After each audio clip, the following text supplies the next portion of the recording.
नमस्कार दोस्तों, एक बार फिर से आपका स्वागत है फन स्टडी में। मैं हूं यश और हम कंटिन्यू करने वाले हैं अपनी इतिहास की श्रृंखला को, जहां हम कक्षा 9वीं के इतिहास को पढ़ रहे थे, इसका अध्ययन कर रहे थे और अब आज हम इसका तीसरा अध्याय शुरू करने वाले हैं।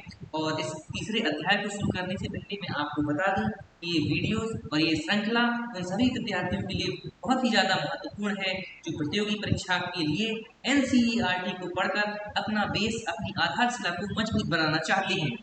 तो चलिए हम इसके तीसरे अध्याय को पढ़ना शुरू करते हैं। तो इसका तीसरा अध्याय शीर्षक जो है वो है Nazism and the rise of Hitler, नाथसीवाद और हिटलर का उदय। तो आज हम इसको डिटेल में विस्तार से समझने की कोशिश करेंगे इस अध्याय को और पढ़ेंगे पूरी तरह से इसको, और मैं आपको इसको पूरी तरह से हिंदी और इंग्लिश दोनों में ही पढ़कर बताऊंगा। In the spring of 1945, a little 11-year-old German boy called Helmut was lying in bed when he overheard his parents discussing something in serious tones. 1945 के वसंत में हेलमुट नामक 11 वर्षीय जर्मन लड़का बिस्तर में लेटे कुछ सोच रहा था। तभी उसने अपने माता पिता की दबी दबी सी आवाजें सुनी।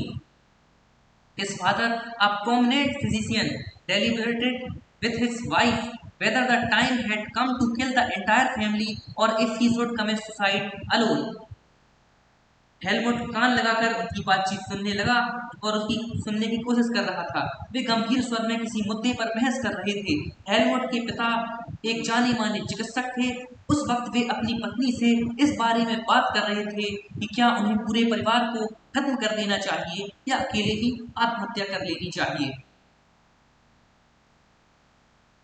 His father spoke about his fear of revenge, saying, "Now the Allies will do to us what we did to the crippled and Jews."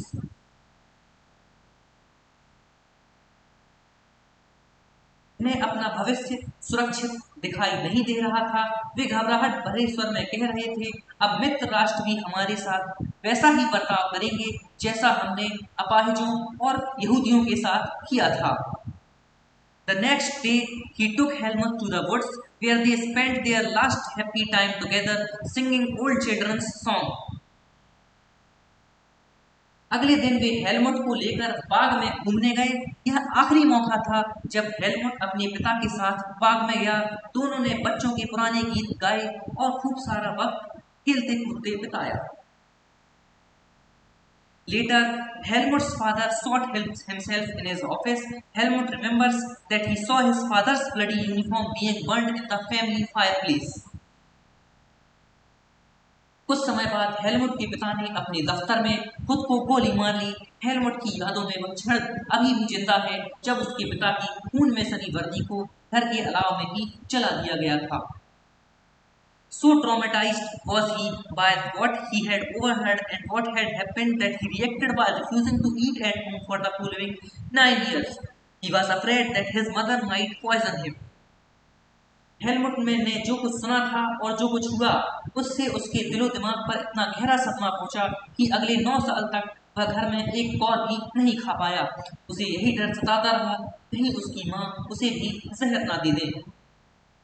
Although Helmut may not have realized that all that it meant, his father had been a Nazi and a supporter of Adolf Hitler. Helmut को शायद समझ में न आया हो, लेकिन हकीकत यह है कि उसके पिता नाज़ी थे। Many of you will know something about the Nazis and Hitler. Way Adolf Hitler के कट्टर समर्थक थे। आप में से कई बच्चे नाज़ियों और उनके नेता हिटलर के बारे में अवश्य जानते होंगे।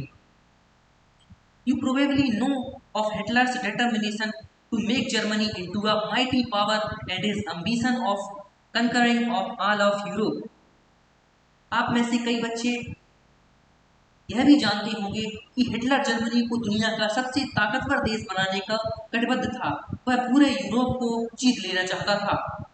You may have heard that he killed Jews, but Nazism was not one or two isolated acts. It was a system, a structure of ideas about the world and politics. आपने यह भी सुना होगा कि उसने यहूदियों को मरवाया था, लेकिन नाज़ीवाद सिर्फ इन इक्का दुक्का घटनाओं का नाम नहीं है। यह दुनिया और राजनीति के बारे में एक संपूर्ण व्यवस्था, विचारों की पूरी संरचना का नाम है। Let us try and understand that Nazism was all about. Let us see why Helmut's father killed himself and was what the basis of his fear was. चलिए इस सिलसिले में सबसे पहले हम यह देखेंगे कि हेलमट के पिता ने आत्महत्या क्यों की थी, वे किस चीज से डरे हुए थे। आइए समझने की कोशिश करें कि नाजीवाद का अर्थ क्या था, इसका मतलब क्या था। कि यहाँ पर नाजी जर्मनी का आप झंडा या जो निशान या जो सिंबल हुआ करता था वो देख सकते हैं। ये यहाँ पर एडोल्फ हिटलर की तस्वीर बनी हुई है और ये है हेलमुट जिसके पिता ने अपने दफ्तर में खुद को गोली मार ली थी और किस डर से उन्होंने ऐसा किया था। चलिए हम इसको समझने की कोशिश करते हैं।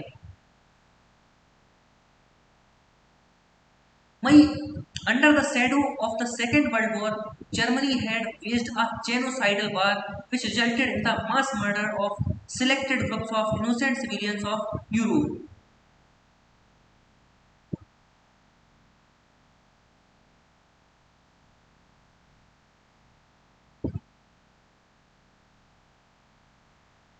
Maybe there is a para missing there, so I'm sorry, I will tell you about it. So there is a para missing here, so I will tell you in Hindi only. So मई 1945 में Germany ने मित्र राष्ट्रों के सामने समर्पण कर दिया था। Hitler को अंदाजा हो चुका था कि अब उसकी लड़ाई का क्या असर होने वाला है, इसलिए हिटलर और उसके प्रचार मंत्री गोबल्स ने बर्लिन के एक बंकर में पूरे परिवार के साथ अप्रैल में ही आत्महत्या कर ली थी। युद्ध खत्म होने के बाद न्यूरेबर्ग में एक अंतर्राष्ट्रीय सैनिक अदालत स्थापित की गई। इस अदालत को शांति के विरुद्ध किए गए अपराधों, मानवता के खिलाफ किए गए अपराधों और युद्ध अपराधों के लिए नाज़ी युद्ध बंदियों पर मुकदमा चलाने का जिम्मा सौंपा गया था। युद्ध के दौरान जर्मनी के व्यवहार, खास तौर से इंसानियत के खिलाफ किए गए उसके अपराधों की वजह से कई गंभीर नैतिक सवाल खड़े हुए। उसके कृत्यों को दुनिया भर में निंदा की गई। ये कृत्य क्या थे? तो हमने देखा कि मई 1945 में जर्मनी ने सारे के सारे जो उसके मित्र राष्ट्र थे उनके सामने जो सारे के सारे फ्रेंड्स कंट्री हुआ करती थी उस टाइम, उनके सामने समर्पण, उनके सामने उसने सरेंडर कर दिया। हिटलर को यह अंदाजा हो चुका था, उसको यह उसका एस्टिमेशन कर लिया था उसने कि अब उसकी जो लड़ाई है या उसका जो वॉर है उसमें उसकी क्या कंडीशन होने वाली है। इस वजह से हिटलर और उसके जो प्रचार करने वाले, जो एडवर्टीजमेंट करने वाले जो मंत्री थे जिसका नाम था गोबल्स, उसने बर्लिन की एक बंकर में अपने पूरे परिवार के साथ सुसाइड कर लिया था, अप्रैल में आत्महत्या कर ली थी। युद्ध खत्म होने के बाद जो न्यूरोबर्ग था, न्यूरोबर्ग एक जगह का नाम है, उसमें एक अंतरराष्ट्रीय सैनिक यानी इंटरनेशनल सोल्जर ने अदालत यानी कोर्ट स्थापित किया था। इस अदालत को शांति के विरुद्ध किए गए अपराधों, मानवता के खिलाफ किए गए अपराधों और युद्ध अपराधों, जो कि ये जो कोर्ट था या फिर जो जुडिशरी थी, इसमें जो पीस के अगेंस्ट किए गए जो सारे के सारे उसके क्राइम थे और ह्यूमैनिटी के अगेंस्ट जो किए गए उसके क्राइम थे और जो वॉर क्राइम थे, उन सब के लिए नाजी के जो युद्धबंदी, नाजी के जो वॉर में जो बंदी बनाए गए थे लोगों, उन पर मुकदमा चलाया गया और मुकदमा चलाने का जिम्मा जो है वो इस अदालत को सौंप दिया गया है। ये जो मतलब रिस्पॉन्सिबिलिटी थी इस केस को चलाने की, वो इस कोर्ट को सौंप दी गई, जो कि स्थापित की गई थी यहाँ पर अंतर्राष्ट्रीय सैनिक के द्वारा न्यूरेबर्ग में। युद्ध के दौरान जर्मनी के व्यवहार, खास तौर से इंसानियत के खिलाफ किए गए उसके अपराधों की वजह से कई गंभीर तो कई सारे यहाँ पर मोरल क्वेश्चन खड़े हुए थे यहाँ पर, जो कि जर्मनी के जो बिहेवियर था उसकी वजह से आए थे। युद्ध के दौरान वॉर के ड्यूरिंग वॉर मतलब वॉर कंडीशन में जो जर्मनी ने कई सारे क्राइम किए थे, उसका जो व्यवहार था इंसानियत के खिलाफ यानी ह्यूमैनिटी के अगेंस्ट उसने क्राइम किए थे, उसने कई सारे मोरल क्वेश्चन खड़े कर दिए थे दुनिया के सामने। और उसके जो कृत्य, उसकी जो एक्टिविटीज थी जर्मनी की, जो उसकी सब जगह निंदा की गई थी, सब जगह सभी लोगों ने उसको क्रिटिसाइज किया था। चलिए अब ये जो कृत्य थे, जो एक्टिविटीज थी, जो उसने क्या ऐसे काम किए थे जिनकी सब पूरी दुनिया निंदा कर रही थी, इसको हम समझने की कोशिश करेंगे। Under the shadow of the Second World War, Germany had waged a genocidal war which resulted in the mass murder of selected groups of innocent civilians of Europe. दूसरे युद्ध के साए में जर्मनी ने जनसंहार शुरू कर दिया, जिसके तहत यूरोप में रहने वाले कुछ खास नस्ल के लोगों को सामूहिक रूप से मारा जाने लगा। यहाँ पर जो दूसरा विश्व युद्ध जो है वो अभी शुरू होने वाला था, उसी टाइम जर्मनी ने बहुत सारे लोगों को एक साथ मारना, जिसको जनसंहार कहा जाता है, वो शुरू कर दिया था। और ये ऐसा नहीं कि बहुत सारे आम लोगों के साथ किया जाता है, ये कुछ निश्चित नस्ल के लोग, जो निश्चित सिविलियन होते थे जो किसी एक नस्ल के, जैसे जिन्हें यहूदी कहा जाता था, उनको उसने मारना शुरू कर दिया था सामूहिक रूप से या ग्रुप के रूप में, ग्रुप के फॉर्म में। The number of people killed included 6 million Jews, 200,000 Gypsies, 1 million Polish civilians, 70,000 Germans who were considered mentally and physically disabled, besides innumerable political opponents. इस युद्ध में मारे गए लोगों में 60 लाख यहूदी, 2 लाख जिप्सी और 10 लाख पोलैंड के नागरिक थे। साथ ही मानसिक व शारीरिक रूप से अपंग घोषित किए गए 70,000 जर्मन नागरिक भी मार डाले गए।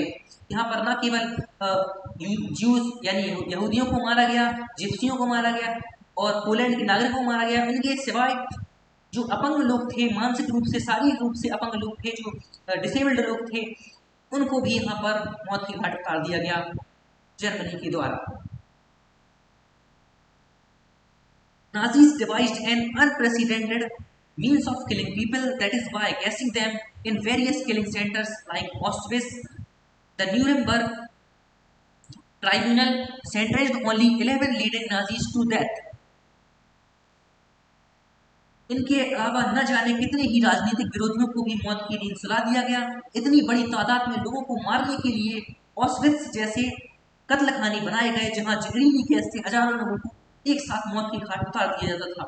न्यूरेमबर्ग अदालत में केवल 11 मुख्य नाजियों को ही मौत की सजा दी गई। तो यहाँ पर आप देख सकते हैं कैसे बहुत सारे लोगों को एक ग्रुप में इकट्ठा करके एक कमरे में बंद करके जहरीली गैस के द्वारा, यहाँ पर जहरीली गैस को उस कमरे में छोड़ दिया जाता था और उस गैस से वो सारे के सारे लोग मार दिए जाते थे। यहाँ पर ये इंसानियत के लिए एक बड़े प्रश्न के रूप में सामने आया था। ये तरीका कितना क्रूर था और कैसे कितनी क्रूरता से यहाँ पर लोगों को जर्मनी के द्वारा उस टाइम मारा गया। The retribution did come, yet the punishment of the Nazi was far short of the brutality and extent of their crimes. The Allies did not want to be as harsh on defeated Germany as they had been after the First World War. Nuremberg, बाकी आरोपियों में से बहुतों को उम्र कैद की सजा सुनाई गई। सजा तो मिली, लेकिन नाजियों को सजा दी गई वह उनकी बर्बरता और उनके जुल्मों के मुकाबले बहुत छोटी थी। असल में मित्र राष्ट्र पराजित जर्मनी पर इस बार वैसा कठोर दंड नहीं थोपना चाहते थे जिस तरह का दंड पहले विश्व युद्ध के बाद जर्मनी पर थोपा गया था।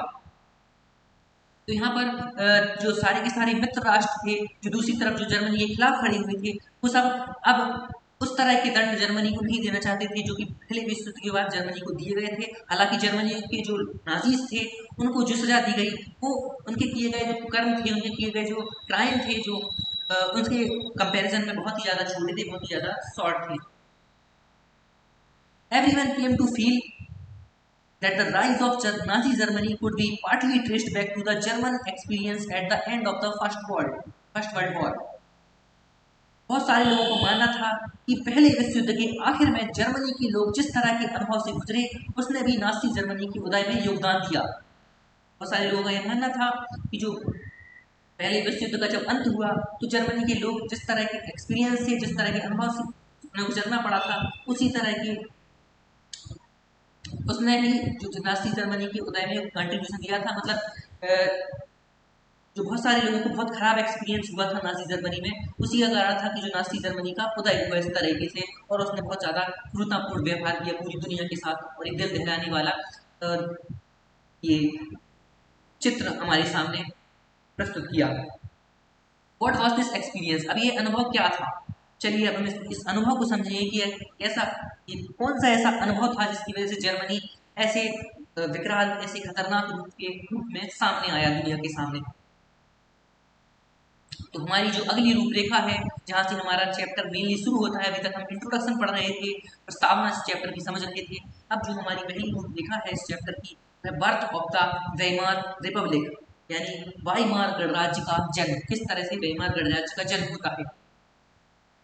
Germany, a powerful empire in the early years of the 20th century, fought the First World War alongside the Austrian Empire and against the Allies. Allies include England, France and Russia. तो 20वीं शताब्दी के शुरुआती सालों में Germany एक ताकतवर साम्राज्य था। उसने ऑस्ट्रियाई साम्राज्य के साथ मिलकर मित्र राष्ट्रों, जिनमें इंग्लैंड, फ्रांस और रूस शामिल था, इनके खिलाफ पहला विश्व युद्ध लड़ा था। all joined the war enthusiastically, hoping to gain from a quick victory. दुनिया की सभी बड़ी शक्तियां यह सोचकर इस युद्ध में कूद पड़ी थी कि उन्हें जल्दी ही विजय मिल जाएगी. Little did they realize that the war would stretch on, eventually draining Europe of all its resources. सभी को किसी न किसी फायदे की उम्मीद थी. उन्हें अंदाजा नहीं था कि यह इतना लंबा खिंच जाएगा और पूरे यूरोप को आर्थिक दृष्टि से निचोड़कर रख देगा.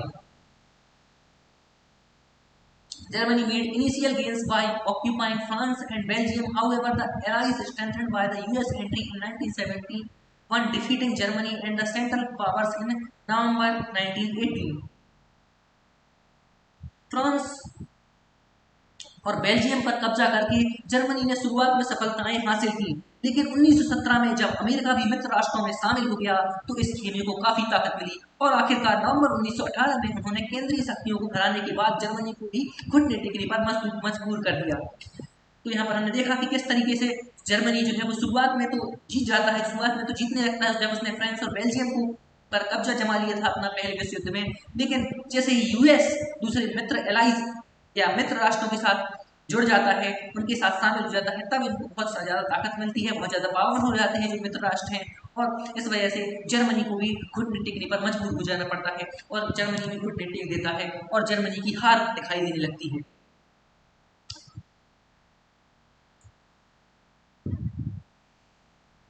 The defeat of Imperial Germany and the abdication of the emperor gave an opportunity to parliamentary parties to recast Germany polity. साम्राज्यवाद जर्मनी की पराजय और सम्राट के पद त्याग ने वहां की संसदीय पार्टियों को जर्मन राजनीतिक व्यवस्था को एक नए सांचे में ढालने का अच्छा मौका उपलब्ध कराया.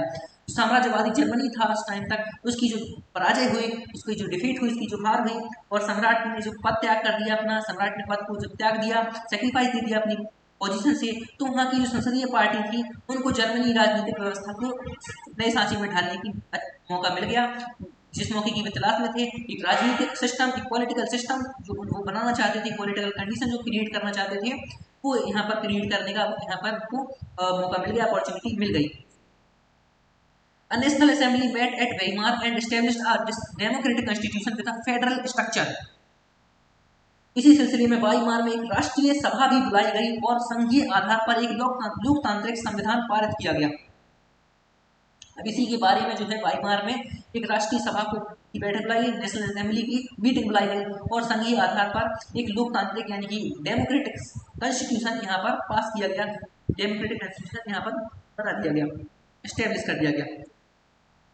Deputies were now elected to the German Parliament or Reichstag on the basis of equal and universal votes cast by all adults, including women.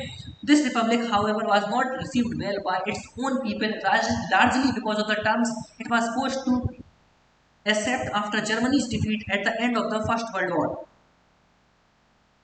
नई व्यवस्था में जर्मन संसद यानी राइक्सटाग के लिए जनप्रतिनिधियों का चुनाव किया जाने लगा. प्रतिनिधियों के निर्वाचन के लिए औरतों सहित सभी वयस्क नागरिकों को समान और सार्वभौमिक मताधिकार प्रदान किया गया. यहाँ पर प्रतिनिधियों के निर्वाचन के लिए यानी कि जो रिप्रेजेंटेटिव थे उनके इलेक्शन के लिए वुमेन्स के साथ साथ एडल्ट जो सिटीजन थे उनको एक जैसे यानी समान अधिकार और सार्वभौमिक मताधिकार वोटिंग की राइट्स थे वो दिए गए.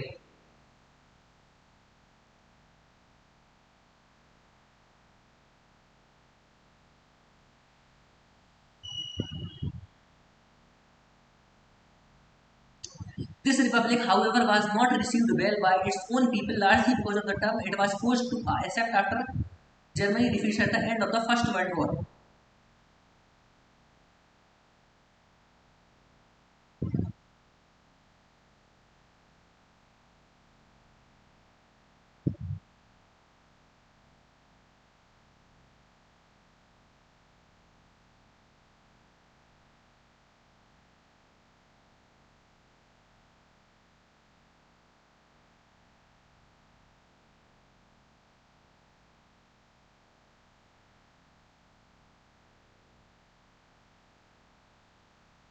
लेकिन यह नया गणराज्य खुद जर्मनी के ही बहुत सारे लोगों को रास नहीं आ रहा था. उसकी एक वजह जो यही थी कि पहले विश्व युद्ध में जर्मनी की पराजय के बाद विजयी देशों ने उस पर बहुत कठोर शर्तें सौंप दी थी. The peace treaty at Versailles with the Allies was a harsh and humiliating peace. Germany lost its overseas colony, a tenth of its population, 13% of its territories, 75% of its iron, and 26% of its coal to France, Poland, Denmark, and Lithuania. मित्र राष्ट्रों के साथ Versailles में हुई शांति संधि Germany की जनता के लिए बहुत ही कठोर और अपमानजनक थी। इस संधि की वजह से जर्मनी को अपने सारे उपनिवेश, तकरीबन 10% आबादी, 13% भूभाग, 75% लौह भंडार और 26% कोयला भंडार फ्रांस, पोलैंड, डेनमार्क और लिथुआनिया के हवाले करना पड़ा। The Allied powers demilitarized Germany to weaken its power. The war guilt clause held Germany responsible for the war and damages the Allied countries suffered. Germany was forced to pay compensation amounting to 6 billion euro. The Allied armies also occupied the resource-rich Rhineland for much of the 1920s. Germany की रही सही ताकत खत्म करने के लिए मित्र राष्ट्रों ने उसकी सेना भी भंग कर दी। युद्ध अपराध बोध अनुच्छेद वार बेल्ट क्लोज के तहत युद्ध के कारण हुई सारी तबाही के लिए जर्मनी को जिम्मेदार ठहराया गया। इसके एवज में उस पर 6 अरब पाउंड का जुर्माना लगाया गया। खनिज संसाधन वाले राइनलैंड पर भी 20 के दशक में ज्यादा मित्र राष्ट्रों का ही कब्जा रहा। बहुत सारे Many Germans held the new Weimar Republic responsible for not only the defeat in the war but the disgrace at the Versailles. बहुत सारे जर्मनों ने न केवल इस हार के लिए बल्कि वर्साय में हुए उस अपमान के लिए भी वाइमार गणराज्य को ही जिम्मेदार ठहराया। जो वर्सलीज या वाइमार का रिपब्लिक था, माफ कीजिए, वाइमार का रिपब्लिक था, वर्साय की जो डिस्ग्रेस या अपमान हुआ था उसके लिए और जो युद्ध में उनकी हार हुई थी इसके लिए भी उसने वेमार रिपब्लिक को रिस्पॉन्सिबल ठहराया। उन्होंने जर्मन से ही मानते थे कि जो वेमार रिपब्लिक था वही इनकी हार के लिए जिम्मेदार था, रिस्पॉन्सिबल था। यहाँ पर जर्मनी को आप देख सकते हैं, Germany after the Versailles treaty, Versailles की जो संधि थी उसके बाद जो जर्मनी था वो इस तरह से बन गया था। You can see in this map that parts of the territory the Germany lost after treaty. आप देख सकते हैं वो हिस्से जो जर्मनी ने संधि के बाद खो दिए थे। यहाँ पर ये जो जर्मनी था ये पूरा बना हुआ था। यहाँ पर ये लोरेन का हिस्सा था, राइनलैंड जो है वो इससे अलग हो गया था, बेल्जियम, वेस्ट प्रूसिया, उसके अलावा North Schleswig, Danzig, East Prussia part of Germany ये भी था, लिथुआनिया और डेनमार्क के पीछे हुए थे। तो ये सारे एरिया जो थे वो जर्मनी ने खो दिए थे। यहाँ पर जो लैंड टेकन फ्रॉम जर्मनी, माफ कीजिए, जर्मनी से जो लैंड दिए थे वो ऑरेंज एरिया में लोरेन है जो, और ये वाला हिस्सा इतना, और यहाँ से एक हिस्सा नॉर्थ स्लेस्विक और वेस्ट प्रूसिया पूरा का पूरा इतना बड़ा इलाका जर्मनी से हट गया था, जर्मनी के हिस्से से निकल गया था। और यहाँ पर एक छोटा सा हिस्सा land under league of Nations control, जो नेशंस के कंट्रोल में थे, जैसे कि ये वाला एरिया और राइनलैंड यानी कि जो राष्ट्रों जो दूसरे राष्ट्रों के कब्जे में थे, ये सारे वो एरिया हैं। और इसके अलावा डीमिलिटराइज जोन, हाँ ये जो जोन है ये डीमिलिटराइज जोन है, जहाँ से मिलिट्री को हटा दिया गया था, मिलिट्री से खत्म कर दिया गया था। आगे बढ़ते हैं, अगली जो हमारी हेडिंग है वो the effect of the war, यानी युद्ध का असर, युद्ध का क्या असर हुआ हम इसको समझिए। The war had a devastating effect on the entire continent, both psychologically and financially. From a continent of creditors, Europe turned into one of debtors. इस युद्ध ने पूरे महाद्वीप को मनोवैज्ञानिक और आर्थिक दोनों ही स्तरों पर तोड़कर रख दिया था। मनोवैज्ञानिक और आर्थिक यानी कि जो मानसिक स्थिति थी, जो माफ कीजिए साइकोलॉजिकली और फाइनेंशियली दोनों ही लेवल्स पर पूरी तरह से टूट गया था। जो पूरा का पूरा कॉन्टिनेंट था, पूरा का पूरा महाद्वीप था, यानी कि जो यूरोप कॉन्टिनेंट, यूरोप कल तक कर्ज देने वालों का महाद्वीप कह रहा था, जो युद्ध खत्म होते कर्जदारों का महाद्वीप बन गया। यूरोप शुरुआत में जो युद्ध होने की शुरुआत में जो था वो कर्ज देने वाला एक राज्य था, जिसके पास बहुत सारा पैसा हुआ करता था। यहाँ पर तस्वीरें आप देख सकते हैं, यूरोप जो था वो कर्ज देने वाला व्यक्ति था और कर्ज देने वाला महाद्वीप था, और जैसे जैसे युद्ध खत्म हुआ वो पूरी तरह से कर्ज में डूबने लगा था। Unfortunately, the infant Weimar Republic was being made to pay for the sins of the old empire. The republic carried the burden of war guilt and national humiliation and was financially crippled by being pushed to pay compensation. विडम्बना यह थी कि पुरानी साम्राज्य द्वारा किए गए अपराधों का हर्जाना नवजात वाइमर गणराज्य से वसूल किया जा रहा था। इस गणराज्य को खुद में पराजय के अपराध बोध और राष्ट्रीय अपमान का बोझ तो ढोना ही पड़ा। हर्जाना चुकाने की वजह से आर्थिक स्तर पर भी वह अपंग हो चुका था। Those who supported the Weimar Republic, mainly socialists, Catholics, and Democrats, became easy targets of attack in the conservative nationalist circles. They were mockingly called the November criminals. This mindset had a major impact on the political developments of the early 1930s, as we will soon see. Weimar गणराज्य के हिमायतियों में मुख्य रूप से Samajwadi, Catholic और Democrat कहने के लोग थे। हिमायतियों का मतलब यहाँ पर था है जो सपोर्ट करते थे उस टाइम पे, जो उसका पक्ष ले रहे थे, वो वाले पक्षधर कह सकते हैं। तो जो पक्षधर थे उनमें शामिल थे जो समाजवादी लोग थे, कैथोलिक थे और डेमोक्रेट कहने के लोग थे। रूढ़िवादी पुरातनपंथी राष्ट्रवादी मिथकों की आड़ में उन्हें तरह तरह के हमलों का निशाना बनाया जाने लगा। नवंबर के अपराधी कहकर उनका खुलेआम मजाक उड़ाया जाने लगा। इस मनोदशा का 30 के दशक के शुरुआती राजनीतिक घटनाक्रम पर गहरा असर पड़ा। The first world war left a deep imprint on European society and polity. Soldiers came to be placed above the civilians. Politicals and publicists laid great stress on the need for men to be aggressive, strong and masculine. पहले महायुद्ध ने यूरोपीय समाज और राजनीतिक व्यवस्था पर अपनी गहरी छाप छोड़ दी। सिपाहियों को आम नागरिकों के मुकाबले ज्यादा सम्मान दिया जाने लगा। राजनेता और प्रचारक इस बात पर जोर देने लगे कि पुरुषों को आक्रामक, ताकतवर और मर्दाना गुणों वाला होना चाहिए। The media glorified trench life. The truth, however, was that soldiers lived miserable lives in these trenches, trapped and with rats feeding on corpses. They faced poisonous gas and enemy shelling and witnessed their ranks reduced rapidly. Media में खंदकों की जिंदगी का महिमा मंडन किया जा रहा था, लेकिन सच्चाई यह थी कि सिपाही इन खंदकों में बड़ी दयनीय जिंदगी जी रहे थे। वे लाखों को खाने वाले चूहों से घिरे रहते। वे जहरीली गैस और दुश्मनों की गोलीबारी का बहादुरी से सामना करते हुए भी अपने साथियों को पल पल मरते देखते थे। Aggressive war propaganda and national honor occupied center stage in the public sphere, while popular support grew for conservative dictatorships that had recently come into being. Democracy was indeed a young and fragile idea which could not survive the instabilities of interwar Europe. सार्वजनिक जीवन में आक्रामक फौजी प्रचार और राष्ट्रीय सम्मान प्रतिष्ठा की चाह के सामने बाकी सारी चीजें गौण हो गई। जबकि हाल ही में सत्ता में आए रूढ़िवादी तानाशाहों को व्यापक जन समर्थन मिलने लगा। उस वक्त लोकतंत्र एक नया और बहुत नाजुक विचार था जो दोनों महायुद्धों के बीच पूरे यूरोप में फैली अस्थिरता का सामना नहीं कर सकता था। हम आ गए हैं अगली हेडिंग पर, अगली रूपरेखा पर, जिसका नाम है political radicalism and economic crisis. राजनीतिक रेडिकलवाद यानी आमूल परिवर्तनवाद और आर्थिक संकट। कैसे राजनीतिक रेडिकलवाद आया था और कैसे आर्थिक संकट फैला था, अब हम इसको समझने वाले हैं।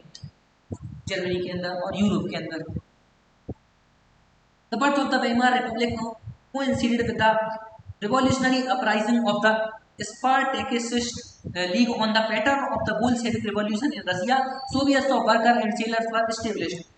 जिस समय वाइमार गणराज्य की स्थापना हुई उसी समय रूस में हुई बोल्शेविक क्रांति की तर्ज पर जर्मनी में भी स्पार्टकिस्ट लीग अपने क्रांतिकारी विद्रोह की योजनाओं को अंजाम देने लगी।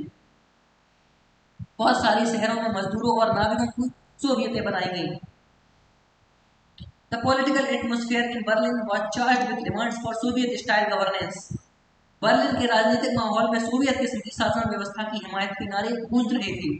Those opposed to this, such as the socialists, democrats, and the Catholics, met in Weimar to give shape to the democratic republic. इसीलिए समाजवादियों, डेमोक्रेट्स और कैथोलिक गुटों ने वाइमार में इकट्ठा होकर इस प्रकार की शासन व्यवस्था के विरोध में एक लोकतांत्रिक गणराज्य की स्थापना का फैसला किया। The Weimar crushed the uprising with the help of a war veterans organization called Free Corps. और आखिरकार वाइमार गणराज्य ने पुराने सैनिकों के फ्री कोर नामक संगठन की मदद से इस विद्रोह को कुचल दिया। The anguished Spartakists later founded the Communist Party of Germany. Communist and socialist henceforth became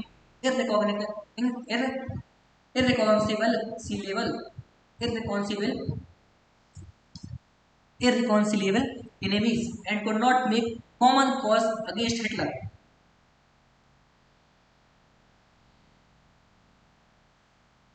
इस पूरे घटनाक्रम के बाद स्पार्टकिस्टों ने जर्मनी में कम्युनिस्ट पार्टी की नींव डाली। इसके बाद कम्युनिस्ट और समाजवादी एक दूसरे के कट्टर दुश्मन हो गए और हिटलर के खिलाफ कभी भी साझा मोर्चा नहीं खोल सके।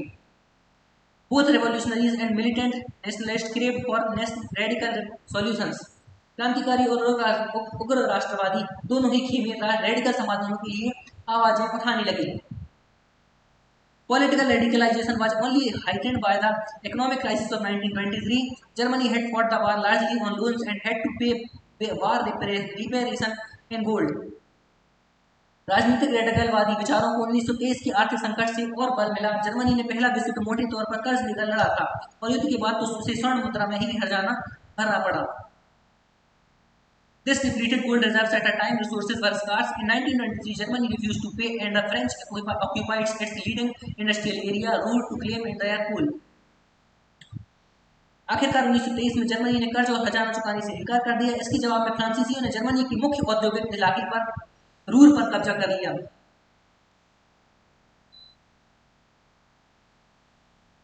यह जर्मनी के विशाल कोयला भंडारों वाला इलाका था। Germany retaliated with passive resistance and printed paper currency recklessly. With too much printed money in circulation, the value of German mark fell.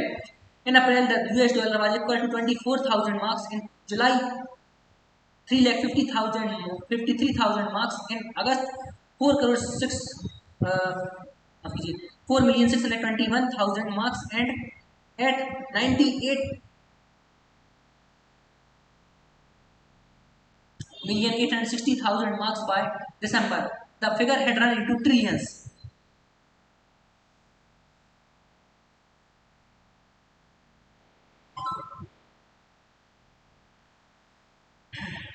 यह जर्मनी की विशाल कोयला भंडार वाला है। जर्मनी ने फ्रांस के विरुद्ध निष्क्रिय विरोध के रूप में बड़े पैमाने पर कागजी मुद्रा छापना शुरू कर दिया। जर्मनी सरकार ने इतनी बड़े पैमाने पर मुद्रा छाप दी कि उसकी डॉलर मार्क का मूल्य तेजी से गिरने लगा। अप्रैल में एक अमेरिकी डॉलर की कीमत 24,000 मार्क के बराबर थी, जो जुलाई में 3,53,000 मार्क, अगस्त में 46,21,000 मार्क तथा दिसंबर में 9,88,60,000 मार्क हो गई। इस तरह का डॉलर में खरबों मार्क मिलने लगे।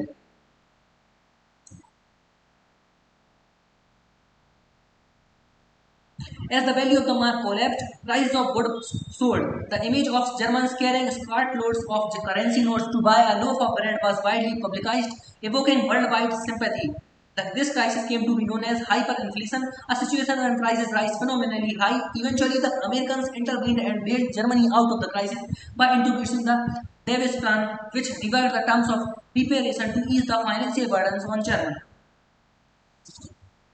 इस तरह एक डॉलरों में खरब जैसे जैसे मार्क की कीमत गिरती गई, जरूरी चीजों की कीमतें आसमान छूने लगी। देखा चित्रों में जर्मन नागरिकों को पाव रोटी खरीदने के लिए बैलगाड़ी में नोट भरकर ले जाते हुए दिखाया जाने लगा। जर्मन समाज दुनिया भर में हमदर्दी का पात्र बना रह गया।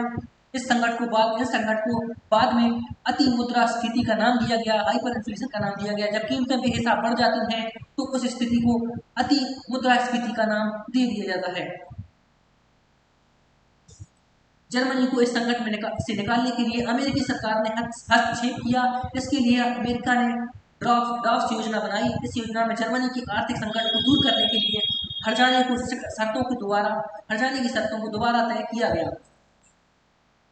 अब हम आ गए इसकी आखिरी रूपरेखा पर, द ईयर्स ऑफ डिप्रेशन, मंदी के साल।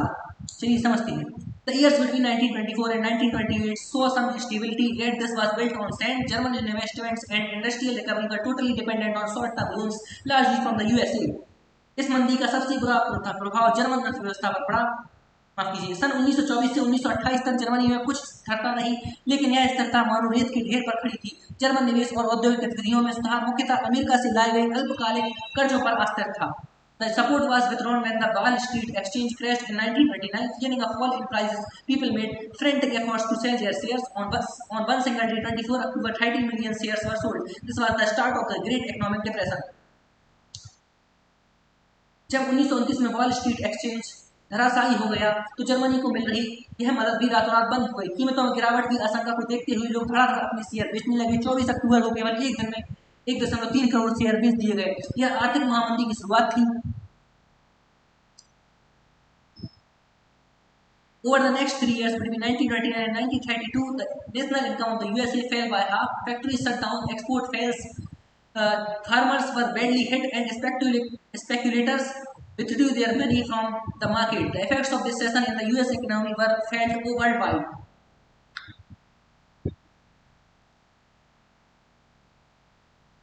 1929 से 1932 तक के अगले 3 सालों में अमेरिका की राष्ट्रीय आय केवल आधी रह गई। फैक्ट्रियां बंद हो गई थी, निर्यात गिरता जा रहा था, किसानों की हालत खराब थी और सट्टेबाज बाजार से पैसा खींचती जा रही थी। अमेरिकी अर्थव्यवस्था में आई इस मंदी का असर दुनिया भर में महसूस किया गया। The German economy was the worst hit by the economic crisis. By 1932, industrial production was reduced to 40% of the 1929 level. Workers lost their jobs or were paid reduced wages. The number of unemployed touched an unprecedented 6 million. इस मंदी का सबसे बुरा प्रभाव Germany अर्थव्यवस्था पर पड़ा। 1932 में जर्मनी का औद्योगिक उत्पादन 1929 के मुकाबले केवल 40% रह गया था। मजदूर या तो बेरोजगार होते जा रहे थे या उनके वेतन काफी गिर चुके थे। बेरोजगारों की संख्या 60 लाख तक जा चुकी थी। जर्मनी की सड़कों पर ऐसे बड़े लोग बड़ी तादाद में दिखाई देने लगे जो मैं कोई भी काम करने को तैयार हूँ लिखी तख्ती वाले लटकाए खड़े हुए थे, गले में लटकाए खड़े हुए थे। On the streets of Germany, you could see men with placards around their necks saying willing to do anything. Unemployed youths played cards or simply sat at street corners or desperately queued up at the local government employment exchange. As jobs disappeared, the youth took to criminal activities and total despair became commonplace. The economic crisis created deep anxieties and fears in people. The middle classes, especially salaried employees and pensioners, saw their savings diminish when the currency lost its value. Small businessmen, the self-employed and retailers suffered as their businesses got ruined.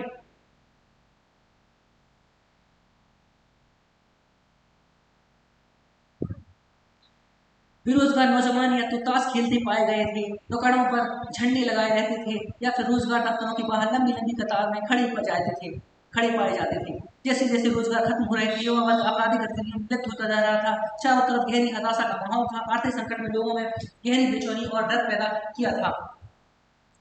जैसे जैसे मुद्रा का अवमूल्यन होता जा रहा था, मध्य वर्ग खास तौर से वेतनभोगी कर्मचारी और पेंशनधारियों की बचत भी सिकुड़ती जा रही थी।